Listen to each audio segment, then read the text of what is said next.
Ես ողջունում եմ մեր բոլոր ռադիոլսողներին եւ ռադիոդիտողներին, դուք լսում կամ դիտում եք Գործարար ալիքը FM 106.5 հաճախականությամբ, իսկ եթերում կիսալուսնի մայրամուտը հաղորդումն է։ Առաջին խոսափողի մոտ հաղորդման հեղինակ Տիրան Լոքմագոսյանն է, իսկ երկրորդ խոսափողի մոտ ձեզ համար աշխատում եմ ես, Սաթենիկ Զախարյանս։ Բարև ձեզ, պարոն Լոքմագոսյան։ Այսօր կուզեմ խոսենք Թուրքիայում տիրող իրավիճակից այս պահի դրությամբ, որովհետև ինչպես տեղեկացա մամուլից, Թուրքիայում մոլեգնում են ցույցերը, պատճառը Ստամբուլի քաղաքապետ Էքրեմ Իմամօղլուի ձերբակալությունն է, որովհետև դա դժգոհություն է առաջացրել ժողովրդի մեջ, զանգվածային ցույցերը նաև երիտասարդության շրջանում։ Եկեք հասկանանք ընդհանրապես Իմամօղլուն ինչ էր իրենից ներկայացնում, արդյոք այդքան մեծ վտանգ էր ներկայացնում իրենից, որ Էրդողանը գնաց այդ քայլին եւ ձերբակալեց Իմամօղլուին։ Մասամբ այո, սակայն նախ ուզում եմ մի բան շեշտեմ, որ նորից սկսեցին հնչել այն կարծիքները Հայաստանում, ինչ որ ես 30 տարի է լսում եմ արդեն, թե վերջ Թուրքիայի վերջը եկել է, Թուրքիան քայքայվելու է, կամ Էրդողանը արդեն Էրդողանի վերջն է եկել, Էրդողանը գնալու է եւ այլն,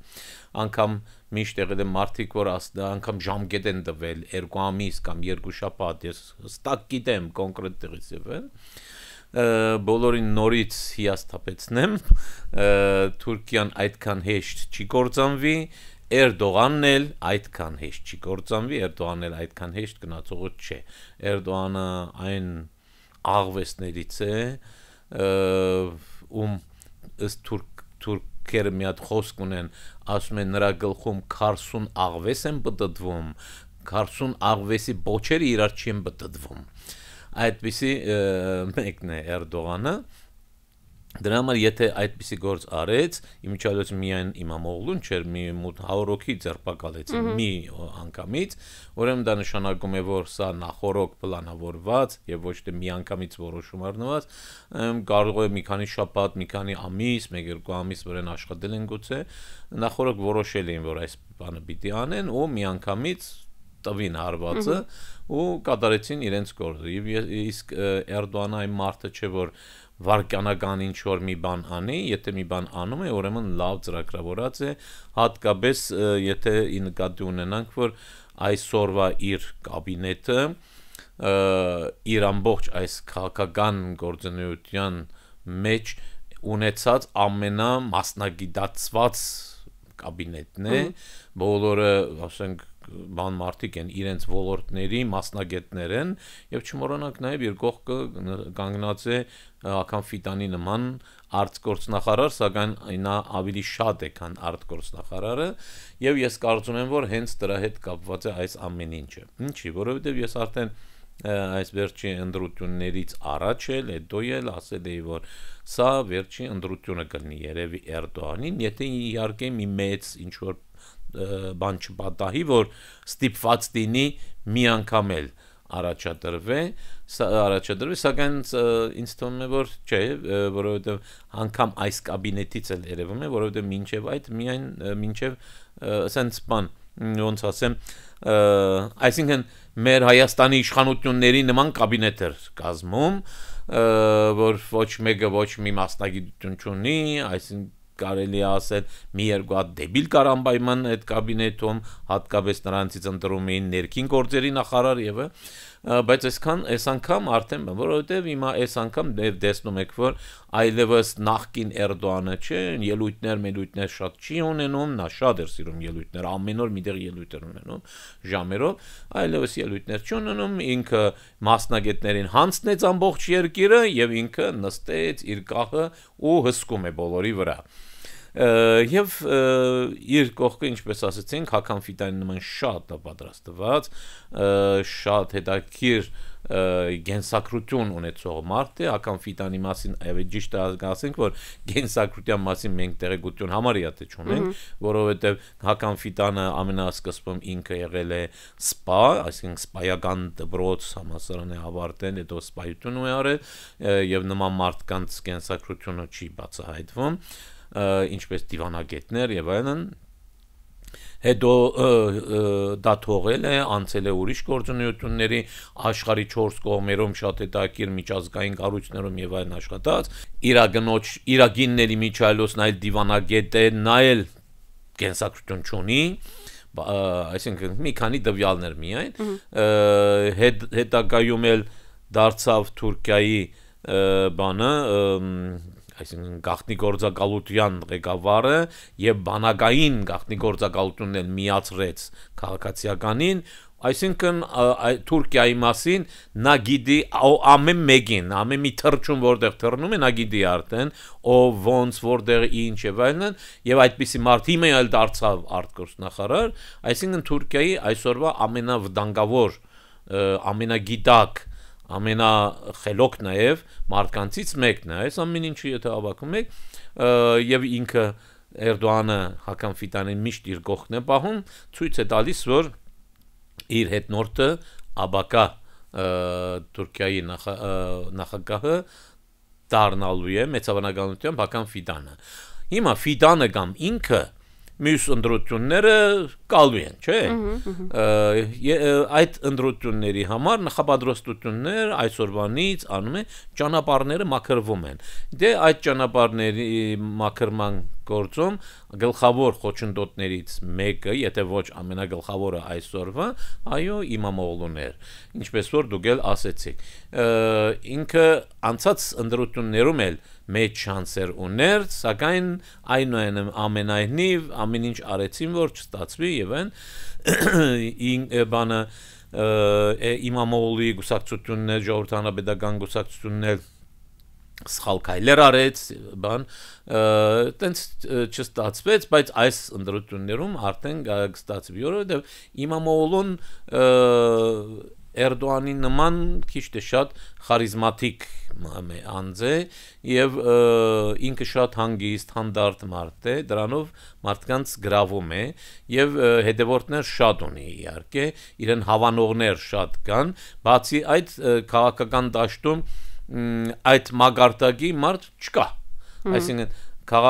ընտրության մասնակցելու եւ ինչ որ շանսեր ունենալիք Էրդողանը կա եւ Իմամ Օղլուն կա, կամ էլ Ֆիդանը կա եւ Իմամ Օղլուն կա, ուրիշ մարդ համարյա թե չկա։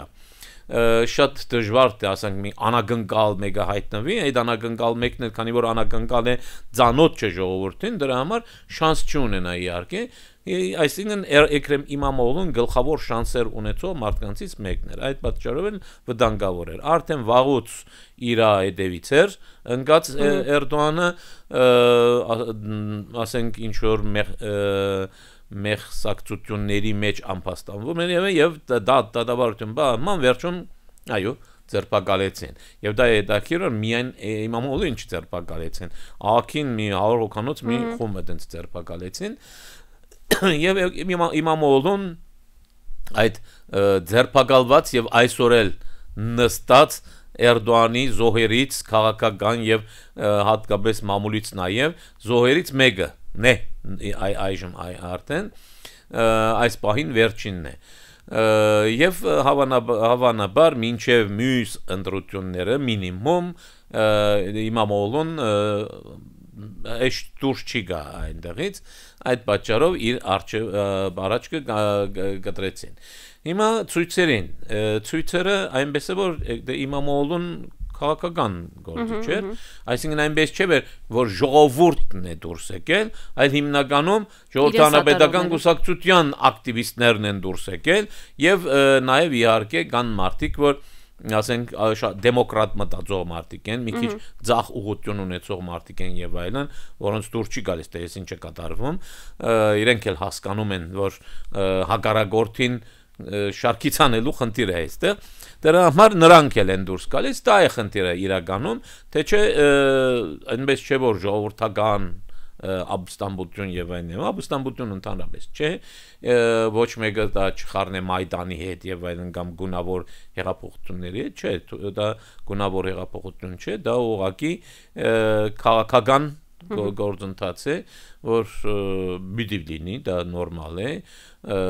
արդեն այս բանը կատարվեց ինձ որ հարցրել են ես ասել եմ հա ցույցեր լինելու են անպայման սակայն ես չեմ կարծում որ ցույցերը այնպիսի բանի կհասնեն որ երկրում ասենք իշխանության փոփոխություն լինի եւ այլն Էրդողանը նորից կրկնեմ այն մարդը չէ որ բադական գործարարին ինքը այս ամեն ինչը արդեն ծրագրավորած է ինքը գիտեր որ այսպեսի բաներ դիներ իմիջիալոց Այնենց էլ չէ որ ազատ համարձակ կարողանում են ցույցեր անել, այո, ցույցեր անում են, այդ ցույցերը անօրինական ցույցեր են, ըստ թուրքական մոդեցման կամ օրենքների եւ ոստիկանությունը լավ էլ բիրտ ուժ է օգտագործում ահքի մարդկանց գլուխները ջարդում են այսպես ասած, ձերբակալվածներ կան մեծ թվով եւ հեշտ չեն անում որ ցույցերը կատարվի։ Հիմի իրենց ղեկավարին էլ կորցրեցին, փաստորեն, իրենց իդոլին կորցրեցին, եթե ղեկավար գլխավորող չկա այդ ցույցերը,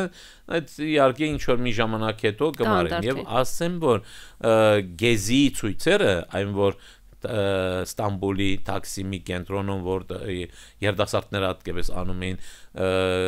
գրավել էին այդ տարածքը որ զբոսայգին գրավել էին որ ծառերը չկտրվեն այնտեղ շենքեր ուզում սարքել բանը Էրդողանը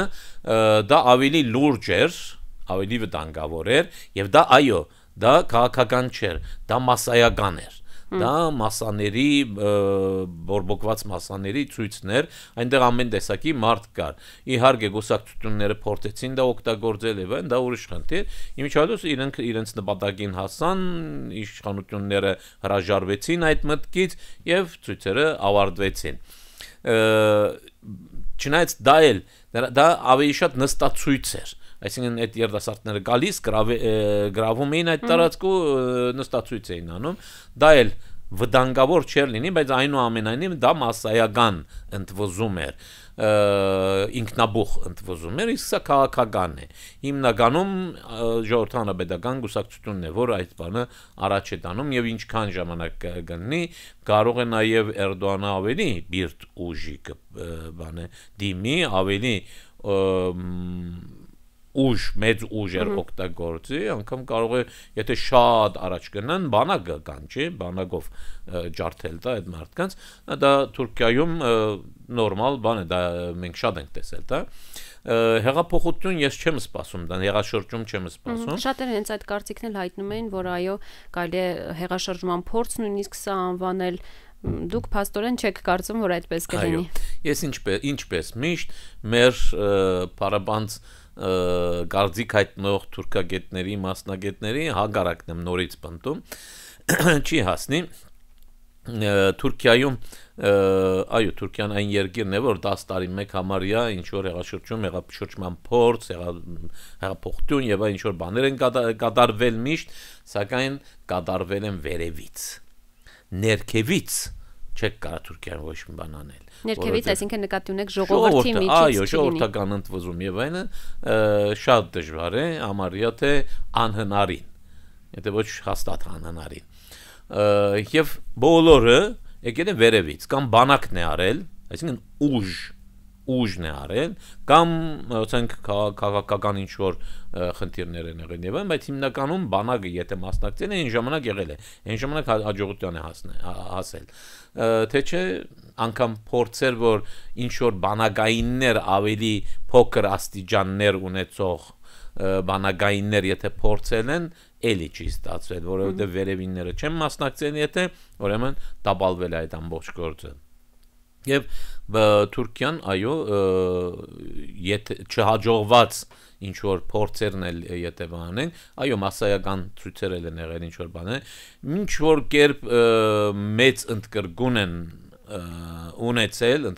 ունեցել եւ ինչ որ բաների հասել են սակայն վերջո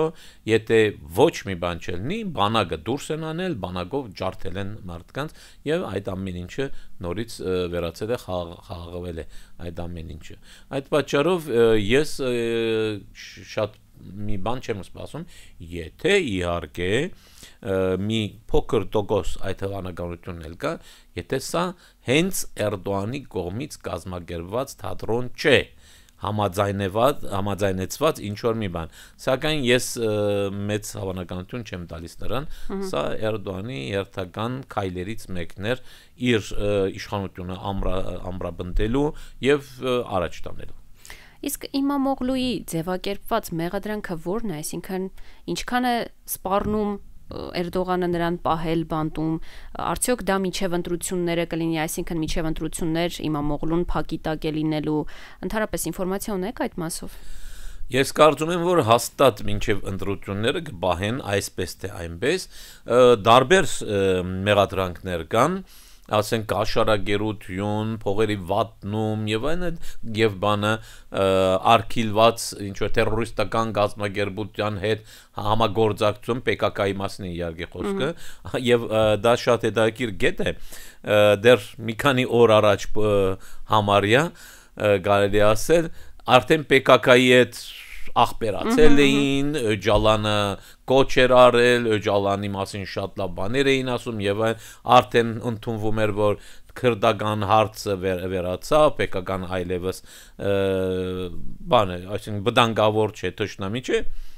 Իմամօղլուն ձերբակալում են PKK-ի սիմպաթիզան լինելու համար, PKK-ի գոհմնագիցին են կամ իր հետ ինչ որ կապեր ունենալու մեջ։ Դե եթե այդ մարդկանց եթե դու ընդունում ես այլևս ոչ որպես թշնամի, հիմա ինչպես կարաս մեղադրես այդ մարդուն, որ նրանց հետ ինչ որ է։ Այսինքն սա կարելի է, սա Թուրքիա է, կարելի է այդպիսի բաներ անել։ Նման մեղադրանքներ կան, մի քանի հատ մեղադրանք կա, մի հատ երկու հատ չէ։ Եվ ես կարծում եմ, որ այո իրեն կդատապարտեն եւ բավականին ծանր բանջով կդատապարտեն, որ կարող է պատահի որ 20 տարի, 40 տարի կամ ցգյանս դատապարտեն։ Իհարկե այնպես չէ որ այդ մարդիկ հաստատ կմնան մինչև իրենց կյանքի վերջը, կարող է ասենք իշխանապողություն լինի, եթե լինի իհարկե, եւ նոր իշխանությունը ներում շնորհի կամ վերանայի այդ դատապարտությունները եւ բաց թողնի բոլորին։ Սակայն եթե Հական Ֆիդանը շարունակի Էրդողանի գործը եւ Հական Ֆիդանը իշխանության գա, գուցե նաեւ չստացվի այդպիսի բան եւ այդ խեղճերը պիտի սպասեն որ Հական Ֆիդանի ժամանակն էլ անցնի, դրանից հետո տեսնենք թե կարող է փոխվի իշխանությունը Թուրքիայում, ուղղությունը փոխվի, այն ժամանակ գուցե մի հատ հույս ունենա, որովհետեւ ներշում շատ մարդիկ կան, լրագրողներ կան, շատ մեծ քանակությամբ լրագրողներ եւ շատ ճանաչված լրագրողներ կան Թուրքիայի անգամ Թուրքիայից դուրս ճանաչված լրագրողներ կան եւ դրանք ցգյանս դատապարտված են։ Այսինքն մինչև իրենց կյանքի վերջը պիտի նստեն այդ մարդը, եթե Էրդողանական իշխանություն շարունակվի, քրդամետ կուսակցության այն ներկայացուցիչներ կան, ղեկավարները կան, այնպես չէ որ այդ մարդիկ բան են արել, տերորիստ են կամ չգիտես ինչ, չէ, քաղաքական գործունեություն են ծավալել, ինչպես որ թուրքերը միշտ ասում էին կամ պետությունը միշտ ասում էր, որ ինչի եք զենքը վերցրել դուրս եկել պետության դեմ, եթե ասելիք ունիք, եկեք դուք եք մտեք պարլամենտ, այստեղ պարլամենտական ձևերով դեմոկրատիկ ձեր հարցերը, ձեր խնդիրները պաշտպանեք։ Այդ մարդիկ էլ խապնվեցին իհարկե, այդպես արեցին, եկան մտան պարլամենտ, դա էլ չօգնեց իհարկե, այս անգամ պարլամենտից իրենց հավաքեցին, տարան նստացրեցին, մինչև այսօր նստան եւ երկարաժամկետ դատապարտված են շատերը, եւ երկարաժամկետ պիտի նստեն, կարող է մինչև իրենց մահնել նստեն, եթե ասենք ինչ որ այդպես դեպքեր շատ կան, որ մարդիկ իրենց վերթում հիվանդանում են ու մահանում են, ասենք սրտի խնդրեմ ունեն, ուրիշ խնդրեմ, իհարկե չեն բաց թողնում այդ մարդկանց, այդ մարդիկ հենց բերտում մահանում են այդ իրենց հիվանդության պատճառով։ Հիմա բանն Իմամօղլուն էլ այդ շարքայիններից մեկն է։ Ես կուզեմ նաև ուշադրություն դարձնենք այն հանգամանքին, որ Ստամբուլի համալսարանը որոշել է չեղարկել Իմամօղլուի դիպլոմը, որպեսզի անհնարին դարձնի Իմամօղլուի որպես նախագահ առաջադրվելը։ Այսրանից կարող ենք եզրակացնել, որ ամեն դեպքում Էրդողանը կարող է բաց թողնել Իմամօղլուին, բայց այդ դեպքում արդեն ճանապարհը բաց է լինելու եւ ստացվում է, որ մի կողմից չի լինելու Իմամօղլուին բանտարկելու մեղք Էրդողանի վրա եւ մյուս կողմից ազատ է լինելու ճանապարհը դեպի ընտրություններ։ Ճիշտ է, դա էլ է մի մոտեցում, կարող է այդպես էլ լինի, սակայն արդեն այդ բանը կար, այդ հունի մեջ մտել էր այդ գործողությունը եւ կարող էին մի քիչ էլ սպասեին, մինչեւ դա չեղարկվի ու ընդհանրապես խնդիր չլինի։ Քանի որ այս ճանապարհին դիմեցին, չէ, այդպես չէ հավանաբար,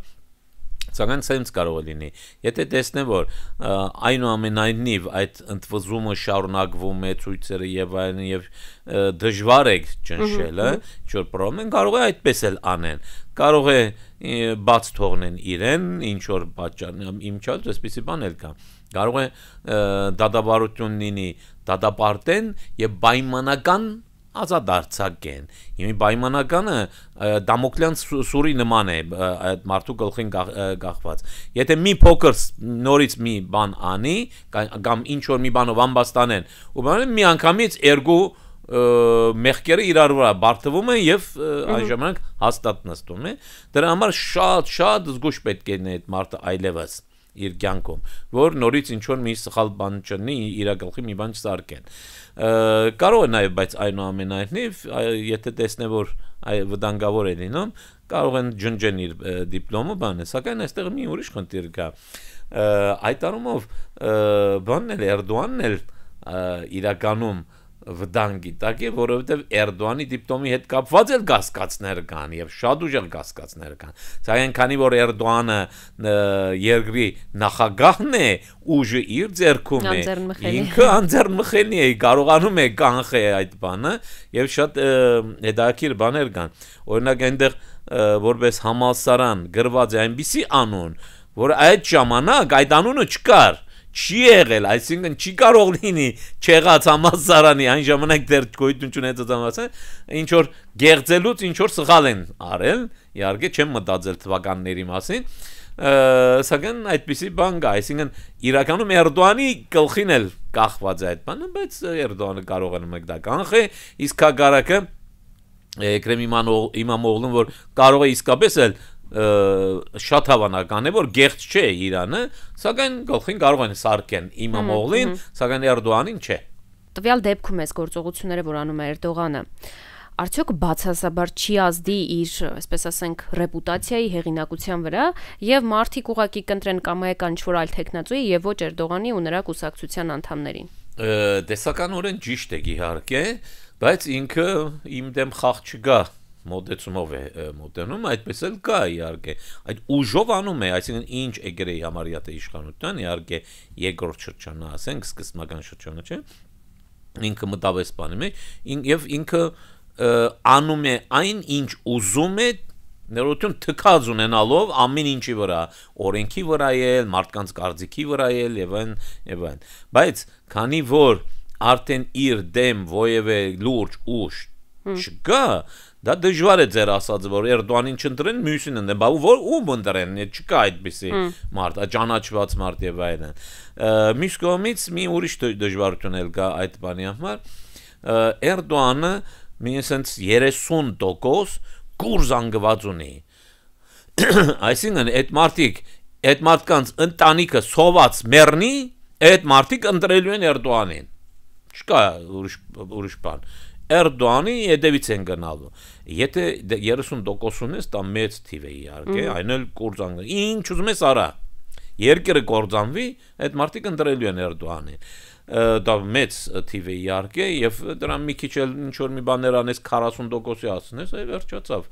40%-ով շատ հեշտությամբ կարելի է ընտրվել, որովհետեւ եթե անգամ շատ տեխնազուներ չկա, ինչպես վերջի ընտրության ժամանակ կատարվել էր, մի քանի հատ տեխնազու ընտրում ես ինքդ, մեջտեղ ես գցում, մի քիչ մնացած բաներից էլ, քվեներից էլ իրենք են հավաքում եւ այլն, վերջացավ, սա բաշխվում է դարբեր մարդկանց միջև, շատ մեծ տոկոսներ մյուսները չեն հավաքում, ու վերջացավ ինքը իր 40%-ով ամեն ինչ կարող է նորից ընտրվի։ Դրա համար ես բան չեմ տեսնում այս պահին վտանգ չեմ տեսնում ինչպես ասենք Իմամօղլուին միակ վտանգներ կարող էր վտանգավոր լինի ոչ թե գլիներ այլ կարող էր վտանգավոր լինի նրան էլ արդեն Շատ լավ, շատ շնորհակալ եմ պարոն Լոքմագյուզյան, հետաքրքիր եւ ինֆորմատիվ զրույցի համար։ Մեր ռադիո լսողներին ու ռադիոդիտողներին էլ հիշեցնեմ, որ եթերում կիսալուսնի մայրամուտ հաղորդումներ, իսկ մենք ինչպես միշտ կհանդիպենք հաջորդ երկուշաբթի։